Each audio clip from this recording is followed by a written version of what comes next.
ಯಾವ ವ್ಯಕ್ತಿಯಲ್ಲಿ ಪ್ರಾಮಾಣಿಕತೆ ಇರುತ್ತೋ, ಯಾವ ವ್ಯಕ್ತಿಯಲ್ಲಿ ಶ್ರದ್ಧೆ ಭಕ್ತಿ ಇರುತ್ತೋ ಅವನು ಎಂದಿಗೂ ನಾಶವಾಗುವುದಿಲ್ಲ.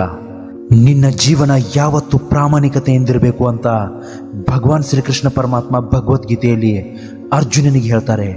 ನಿನಗಾಗಿ ಒಂದು ಭರವಸೆಯನ್ನು ನೀನು ಉಳಿಸ್ಕೋ. ನಿನ್ನಲ್ಲಿ ಅಚಲವಾದ ನಂಬಿಕೆ ಇರಲಿ.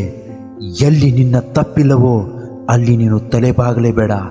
ನೀನು ನಿನ್ನ ಜೀವನದಲ್ಲಿ ಯಾವಾಗಲೂ ಸಂತೋಷದಿಂದಿರಲು ಪ್ರಯತ್ನಿಸು. ನಿನಗೆ ಅಂತ ಇಲ್ಲಿ ಎಷ್ಟು ಸಮಯ ಉಳಿದಿದೆ ಅಂತ ಯಾರಿಗೂ ತಿಳಿದಿಲ್ಲ. ಎಲ್ಲರೂ ಕಾಲದ ಕೈಗೊಂಬೆಗಳೇ. ನೀನು ಸಂತೋಷವಾಗಿರ್ಬೇಕಂದ್ರೆ ಮೊದಲು ನಿನ್ನ ಅತಿ ಆಸೆಯನ್ನು ಬಿಡು. ಈ ಜೀವನ ತುಂಬ ಅನಿರೀಕ್ಷಿತವಾದದ್ದು. ಈ ಜೀವನದಲ್ಲಿ ಪ್ರತಿದಿನವೂ ತಿರುವುಗಳಿಂದ ಕೂಡಿರುತ್ತೆ. ನೀನು ಬೇರೆಯವರ ಜೀವನವನ್ನು ನೋಡಿ ಮರುಗೋದಕ್ಕಿಂತ ನಿನ್ನ ಸ್ವಂತ ಹಣೆಬರಹವನ್ನು ನಂಬಿ ಬದುಕು. ಬಂದಿದ್ದರಲ್ಲಿ ತೃಪ್ತಿ ಹೊಂದಿ ಕಷ್ಟಪಟ್ಟು ನೀನು ಇಷ್ಟಪಟ್ಟಿದ್ದನ್ನು ಪಡ್ಕೊಳ್ಳೋದನ್ನು ಕಲಿಬೇಕು.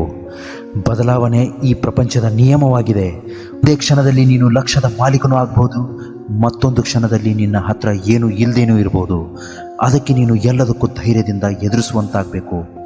ಭಗವಾನ್ ಶ್ರೀಕೃಷ್ಣ ಪರಮಾತ್ಮರ ಪ್ರಕಾರ ನಾನು ಮತ್ತು ನನ್ನಿಂದ ಅನ್ನೋದು ಮುಕ್ತನಾಗಿ ಸ್ವಚ್ಛ ಮನಸ್ಸಿನಿಂದ ಇನ್ನೊಬ್ಬರಿಗಾಗಿ ನಿನ್ನ ಮನಸ್ಸು ಯಾವಾಗ ದುಡಿಯುತ್ತೋ ಆಗ ನೀನು ಮನುಷ್ಯನಾಗಿದೆಯಾ ಅಂತ ಅರ್ಥ.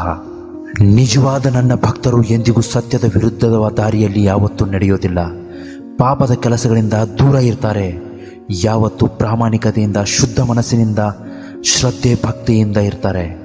ನೋವು ಮತ್ತು ಸಂತೋಷ ಅವಳಿ ಜವಳಿ ಇದ್ದಂತೆ. ನೀನು ಸಂತೋಷ ಪಡೆದ ನಂತರ ನೋವನ್ನು ಪಡೆದೇ ಪಡಿತೀಯ. ನೋವೇ ಇಲ್ಲದ ಮನುಷ್ಯ ಇಲ್ಲ. ಸಂತೋಷವನ್ನೇ ಕಾಣದ ಮನುಷ್ಯ ಈ ಜಗದಲ್ಲಿ ನಿನಗೆ ಸಿಗಲ್ಲ. ಪ್ರಪಂಚದಲ್ಲಿರೋ ಎಲ್ಲ ಆಟಗಳನ್ನು ಆಡು, ಆದರೆ ಇನ್ನೊಬ್ಬರ ಜೀವನದ ಜೊತೆ ಯಾವತ್ತೂ ಆಟ ಆಡಬೇಡ. ಈ ಬದುಕೇ ಒಂದು ಹೋರಾಟ.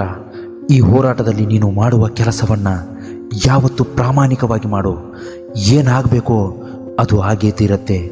ಅದನ್ನು ತಡೆಯಲು ಯಾರಿಂದಲೂ ಸಾಧ್ಯವಿಲ್ಲ. ಜೀವನದಲ್ಲಿ ಯಾರಿಗೂ ಕೆಟ್ಟದನ್ನು ಬಯಸಬೇಡ. ನಿನ್ನ ತಪ್ಪು ಇಲ್ಲದೇ ಇದ್ರೂ ಯಾರೋ ನಿನ್ನನ್ನು ನಿಂದಿಸಿದ್ರು ಅನ್ಕೋ. ಪ್ರತೀಕಾರ ತೀರಿಸಲು ನಿನ್ನಿಂದ ಆಗದೇ ಇದ್ರೂ ಕಾಲವೇ ಅವರನ್ನು ಶಿಕ್ಷಿಸುತ್ತೆ. ಯಾಕಂದರೆ ಅವರು ಮಾಡಿದ ಕರ್ಮಗಳಿಗೆ ಅವರೇ ಶಿಕ್ಷೆ ಅನುಭವಿಸ್ತಾರೆ. ನೀನು ಮಾತ್ರ ಯಾವತ್ತೂ ಸದಾ ಸತ್ಯದ ದಾರಿಯಲ್ಲಿಯೇ ನಡೆಯಂತ ಭಗವಾನ್ ಶ್ರೀಕೃಷ್ಣ ಪರಮಾತ್ಮ ಎಲ್ರಿಗೂ ಉಪದೇಶ ನೀಡಿದ್ದಾರೆ. ವಿಡಿಯೋ ಇಷ್ಟ ಆಗಿದ್ರೆ ದಯವಿಟ್ಟು ನಮ್ಮ ವಿಡಿಯೋನ ಲೈಕ್ ಮಾಡಿ. ಚಾನಲ್ನ ಸಬ್ಸ್ಕ್ರೈಬ್ ಮಾಡಿಲ್ಲ ಅಂದರೆ ದಯವಿಟ್ಟು ಸಬ್ಸ್ಕ್ರೈಬ್ ಮಾಡ್ಕೊಳ್ಳಿ. ಇಂತಹ ಮತ್ತೊಂದು ಕಂಟೆಂಟ್ನ ಜೊತೆ ನಿಮಗೆ ನಾಳೆ ಮತ್ತೆ ಸಿಗ್ತೀನಿ. ನಮಸ್ಕಾರ. ಎಲ್ರಿಗೂ ಒಳ್ಳೆಯದಾಗಲಿ.